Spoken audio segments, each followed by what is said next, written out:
सत्ता पक्ष के हमारे साथी इतने अहंकारी हो गए हैं कि अपने आप को महात्मा गांधी जी से, रविंद्रनाथ टैगोर जी से, राजेंद्र प्रसाद जी से, बाबा साहब अम्बेडकर जी से, मौलाना आजाद जी से, सरदार पटेल जी से, सुभाष चंद्र बोस जी से बड़ा समझने लग गए हैं।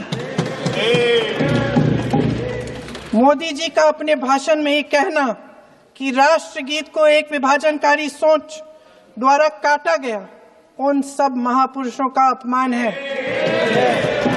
जिन्होंने अपना पूरा जीवन इस देश की आजादी की लड़ाई में झोंक दिया। वंदे मातरम को विभाजित करने का आरोप लगाकर आप पूरी संविधान सभा पर आरोप लगा रहे हैं, उसके हर एक नेता को दोषी ठहरा रहे हैं। यह हमारी संविधान सभा और हमारे संविधान का खुला वार है। और जहां तक जवाहरलाल नेहरू जी की बात है,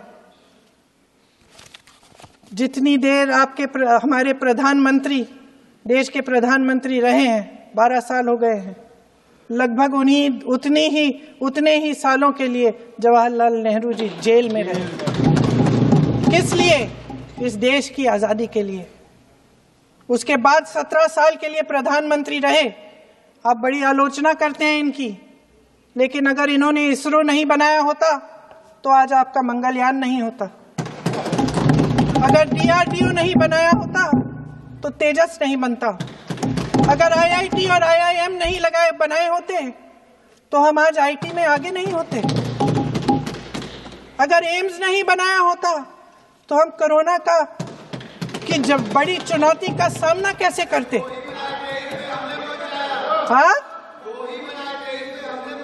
वही बना कुछ भी। इसका मतलब है इस मुद्दे का जवाब नहीं है आपके पास है? अगर इन्होंने BHEL, गेल, सेल, भाखड़ा नंगल ये सब नहीं बनाया होता जो आप सब बेच रहे हैं, तो ये विकसित भारत कैसे बनता? और मत कहिए बाकी।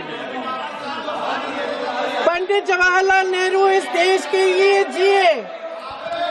सुन लीजिए, बेच लो यार, और बाकी भी बेच देंगे। पंडित जवाहरलाल नेहरू इस देश के लिए जिए और देश की सेवा करते करते उन्होंने दम तोड़ा।